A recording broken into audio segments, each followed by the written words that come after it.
Il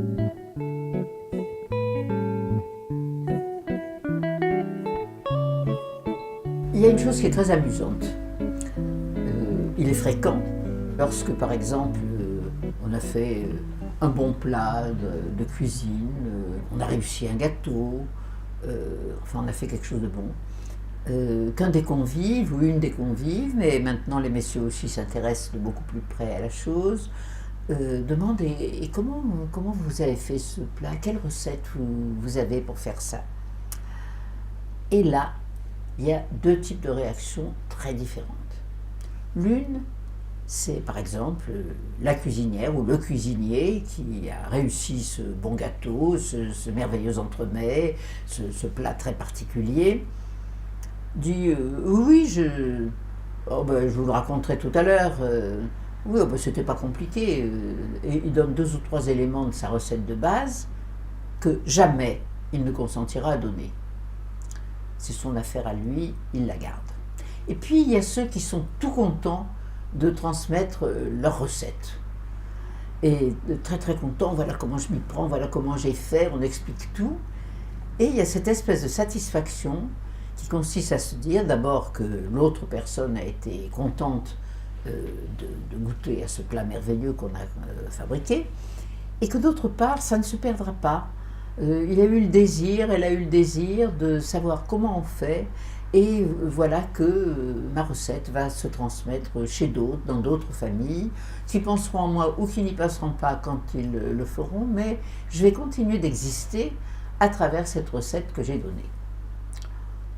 Parce qu'au fond, il arrive que ce qui nous intéresse par-dessus tout, ça soit justement de régaler les autres et de nous faire le plaisir de savoir que nous avons transmis quelque chose qui va continuer à être transmis, à l'opposé de celui qui se referme sur lui-même et qui n'a pas du tout envie de transmettre. Alors, ça peut se trouver pour des recettes de cuisine, mais bien entendu que ça c'est un exemple très banal que je viens de fournir.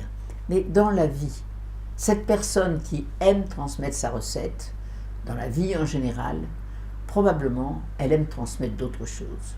Alors, on ne va pas s'occuper de celui qui n'aime pas transmettre sa recette de cuisine, on va s'occuper de celui ou de celle qui a cette envie de transmettre à travers la recette de cuisine ou autre chose. Qu'est-ce qu'on a envie de transmettre?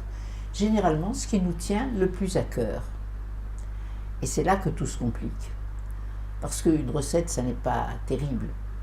Mais si j'ai envie de transmettre mes valeurs, ce à quoi je crois, ce qui me fait vivre, et que je m'applique à le transmettre, ou que je m'intéresse à savoir si ça s'est bien transmis à mes élèves, à mes amis, à ma famille, à mes enfants, à ceux que j'approche ou qui m'approchent, quand je me préoccupe de cette transmission, nécessairement il va y avoir des moments où je serai déçu.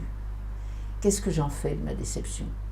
Si je m'aperçois que ce que j'ai cherché ou cru que je pouvais transmettre, et que ça ne passe pas, je vais en avoir généralement beaucoup de peine, quelquefois de l'amertume, quelquefois je garderai cette amertume pour moi, quelquefois je garderai ce chagrin de n'avoir pas transmis pour moi. Quelquefois aussi je vais m'en servir et faire reproche. Et si je fais reproche, alors je suis assurée que jamais ne sera transmis ce que je voulais transmettre. Parce que cet autre qui n'a pas eu envie d'accueillir ce que je voulais lui dire, lui proposer comme mode de vie, comme modèle d'existence, etc., si en plus je lui fais reproche d'avoir inventé sa manière à lui de vivre qui n'est pas la mienne, alors il refusera à tout jamais, au moins autant de temps que je serai en vie, de reproduire ce que je lui ai proposé de produire. Donc il nous faut être très attentifs à ce que représente notre désir de transmettre. Je crois que nous avons souvent le sentiment que c'est nous que nous transmettons quand nous transmettons ce qui nous est cher. Et nous éprouvons souvent le sentiment que c'est nous qui avons été refusés, nous avec tout ce qui nous fait, quand l'autre n'accepte pas ce que nous lui transmettons. Et cette personne, pour revenir à la personne qui va faire ma recette, finalement, c'est un peu moi que j'ai transmis et pas seulement la recette. Je crois donc que dans ce désir de transmettre qui souvent nous habite, il nous faut bien reconnaître un désir de nous transmettre nous-mêmes, de devenir permanent, de continuer d'exister, même si un jour nous n'existons plus.